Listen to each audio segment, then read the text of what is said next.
Good morning, students. That's the information. Class 9, subject English and Grammar. And what we are studying in grammar, that's modals. That's lecture number 2. That means we studied something in lecture number 1. So, lecture number 1, we completed the definition of modals, how it works in the sentence, and we did some of the modals. Now, let's continue, students. The next one is can. To express an ability, capability, capacity, or power. When we just try to express or judge the ability or capability, there we use can. You see the examples. I can lift 60 kg. That's ability. The one is able to lift 60 kg. Right? She can pass the MBA examination means capability. Capable enough to qualify the MBA exam. Can you understand English language is also the capability. And I can grant you leave, that's power. You just need to understand the sense behind these sentences, students, though it's given in the bracket at the end of the sentence. If she can swim across the river, that's ability, the one is able. So what we understand when we just try to apply these sorts of ability, capability, capacity, and power, then we can use their can in the sentence as a modal, right? And the next one is with us. This is to show possibility. When you talk about possibility, in Hindi you call it sambhavna. Something can be, something can or cannot be. That's called possibility. She can fall on the road. That's a possibility. Might be having any sort of problem. Or the next one is I can go there. It's a possibility. Can go or maybe not. That means this possibility can be expressed with can, and this shows 50-50, 50%. Why it is because the possibility can be shown with may also, with might also, with would also. When you talk about may, this talks about the high possibility. When you talk about might, it talks about the low possibility. But when you talk about can, it talks about around 50% possibility. That's called 50-50. Right? We cannot take it that much. So this is this. To take or give permission, when it comes to take or grant permission, can is used informally. Can I sit here? You can park your scooter here. This is what we understand how it is used. Now the negative form of can, cannot, or can't. How do we use this? Well, we all are familiar. So see, students, this is just simply a revision of the modals. That's we need to take it in a very good way that we never make any sort of mistake there, because this type of mistake can get us a loss of marks, right? So let's go next. See, they cannot climb the mountain. She can't run fast, though it's quite easy to understand. Let's go could. So see, students, could is the past form of can. When we just study the narration for direct and indirect, what happens? Could is used as the past of can. This we'll see. But see, first rule of could is given to express ability, talent in the past. Well, the same thing you talk about the ability or capability or like talent, that refers to the past basically. They could win the game last month. So what we understand, they could win means they did not win. They could win the game last month means they did not win the game, though they could have won. This is what here, right? She could sing beautifully. Able. This is showing the past ability. She was able to sing in the past. to express polite request. Now you see students, when it comes to request politely, when you want to express politeness in the sentence, there you use could. In the past, could I ride on your bike? Refers to the past basically, right? Negative form of could not, couldn't. Could you not smoke outside the house? She couldn't cook delicious food. One point is not mentioned here in this book, students. That's the narration use. Whenever we use can there in the sentence, that is converted in the could. Let me just give you example. He said to me, comma inverted comma, I can finish the work before time. Right? Then it will be, he told me that he could finish the work before time. That means this can is converted into could because this could is the past of the can. That's why it is used here. Let's go to the next.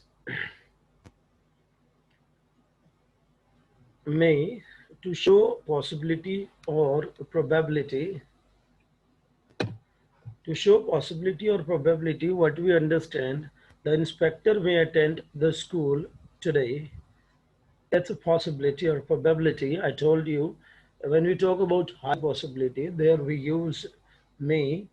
She may win the match. And this thesis tells us that there is a high possibility of winning the match. To give or take permission. Well, every one of you know that very easily that may is used to take or give permission.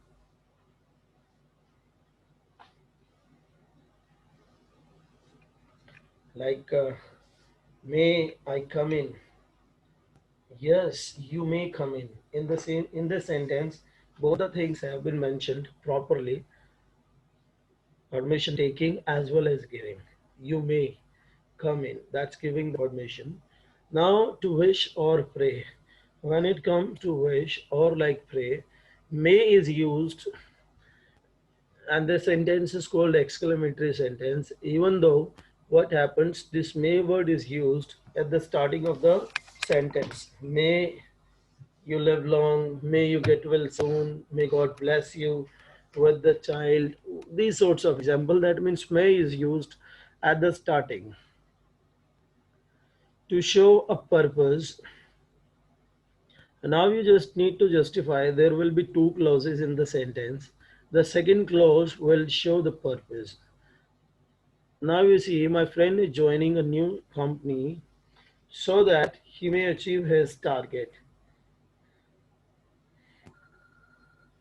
So what do we understand there? Like,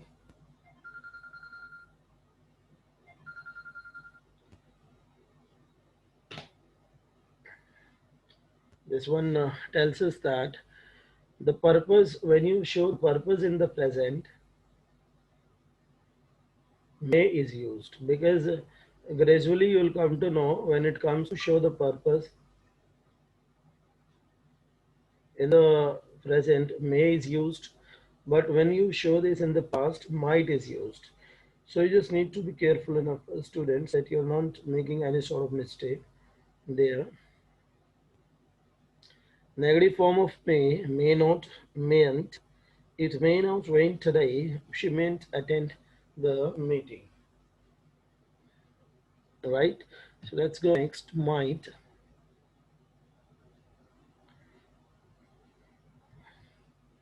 Might is the past form of may to express less possibility. See, students, the first point is just this: high possibility with may,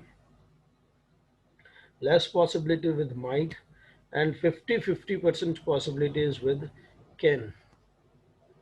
He might help us means less possibility is there. She might be a winner in the competition. So means there is a less possibility. For permission. And for permission, when it is used, this is called very formal use of language. Might I begin the Might I begin to reveal the truth? Might I start speaking? Now you see, when you take permission or grant permission, that's called too much formal use of permission. To express a guess, when you talk about a guess, that guess can be expressed with might. That might be Rohit. Negative form of might not or mightn't. It might not rain. She mightn't talk to me this evening. So see students, you all should be familiar with these all uses. According to your standard, these uses have been given. Otherwise, there are many more uses which are used. But you need to be careful enough. Now the tip is given at the end. May and might can be used interchangeably to express possibility. However, we usually use might when something is less likely and may when something is more likely. This has been discussed. All right, let's go to the next. The next one is must. To express necessity or obligation, you must take part in the competition. You see, when you talk about the necessity means or obligation means having sort of responsibility, or you are just trying to prove that responsibility, that's called must. That sentence can be expressed with must. We must love our motherland. To indicate assumption or conclusion, she must be here in the evening means assumption is there, or you can say it's not certain. Mr. A.K. Gupta must be a good teacher, right? So this is assumption, not 100% or certain we can say. In case of prohibition, now prohibition means something should not take place, or that's regulated, or regulations are done by the government or like by the authorities. So with the prohibition, you always use must. You must not bunk school. You must not smoke here. You must not drink. So these are the prohibitions which are not to be done. Negative form of must, mustn't, and must not. You must not play in sunlight. The rule basically will remain same for negative, like subject, modal, not, verb, then object. That is optional. You mustn't make a fuss over this, right? So you just need to remember these all. Now let's go to the next. Have to, has to, had to. To express obligation or compulsion, compulsion while talking about rules or laws. Now you see students, when you talk about the compulsion, there you use it too much. I have to reach school early. So what we need to understand students, we need to take it in a very sincere manner that what we are taking it as. Right, every one of you, this one is going to help you out.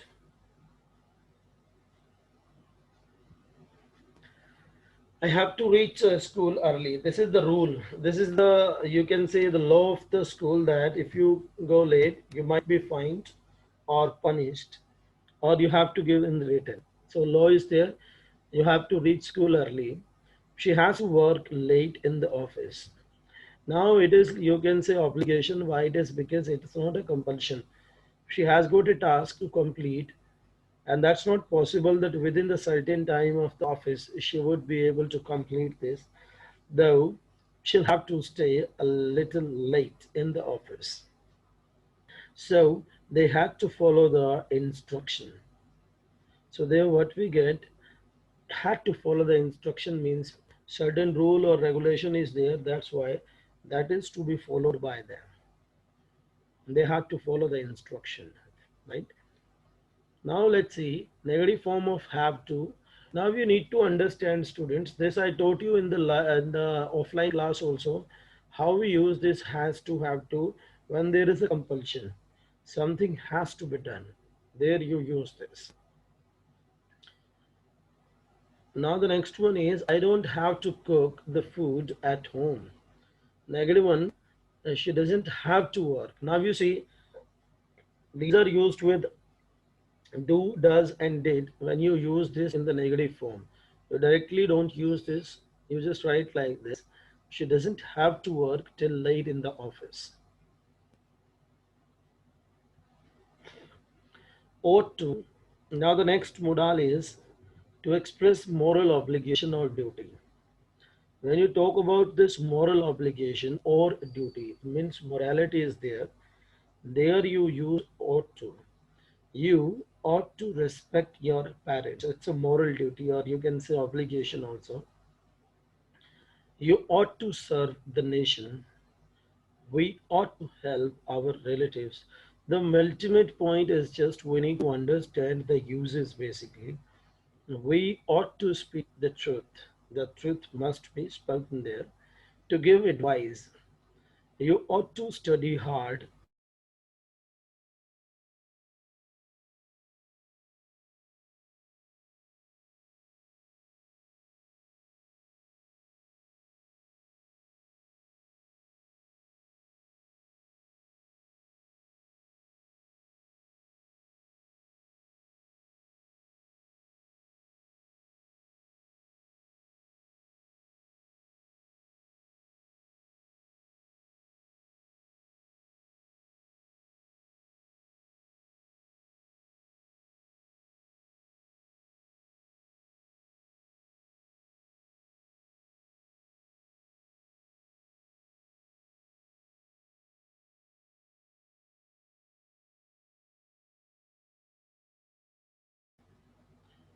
This is a little bit problem disturbing us, though we will continue.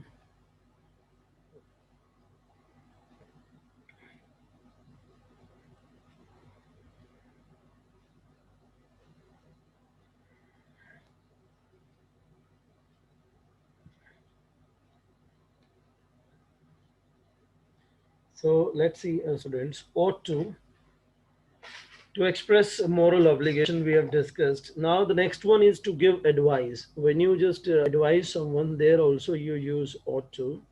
You ought to study hard to achieve success. Means you are advising someone. When you advise someone, there you use this ought to.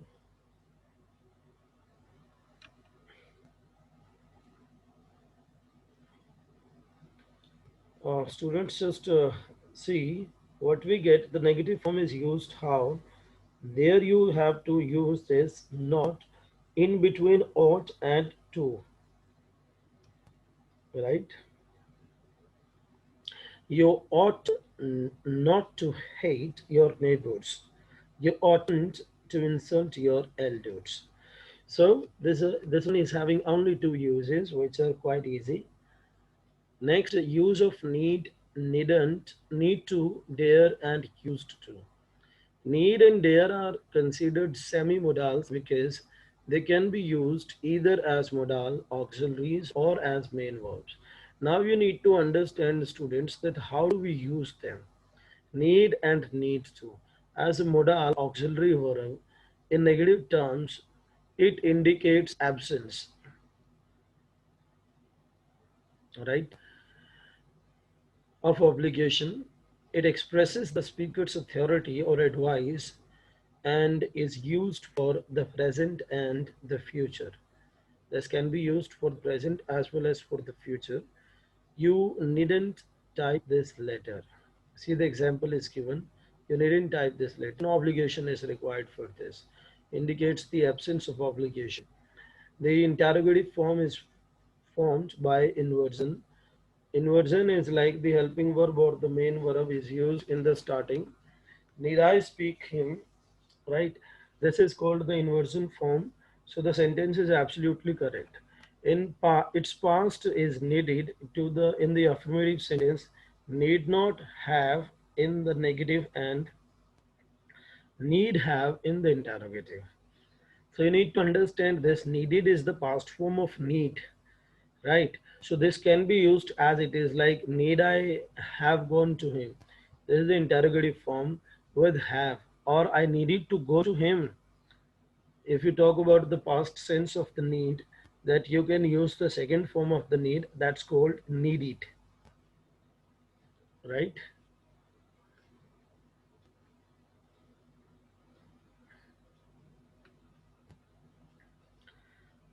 You needn't have gone to meet him. That's correct. You need to go to the barber. Here, your hair are too long. That's affirmative in the future, basically. Now the next one is dare. Dare as modal auxiliary refers to being bold and courageous. Means you don't have a scaredness or you are not feared of anything. The negative is formed by dare not, and the interrogative inversion. Inversion, again I am telling you, when the verb or main verb or helping verb of this modal is used before subject is called the inversion. Dare we talk to them. This is the inversion. And dare not disturb them. Right? This is what we need to understand. Used to. A discontinued habit or a past situation which is no more in the present. Now, used to means the habit used to be in the past but discontinued now, not in the present. That is used here, used to. There we discussed when we studied would. For the past habit, would is also used, or like the past indefinite form is also used to express the habit, right, everyone? So used to is also can be substitute for them. He used to drink daily. Now he does not drink. Now he doesn't. He doesn't have this habit, but earlier he used to drink daily. Something existing in the past. There used to be dense jungle before. Something used to be present there, but not now. Nothing is there now. It's not there. So what we understand as students, that this there, used to, and need, these are all the semi-modals. Why it is? Because these are used as a modal and as well as a verb. And that makes sense to understand this. Well, students, that's enough for today's lectures, and all the modals have been finished of ours. If any one of you has got any sort of doubt, you can raise your hand.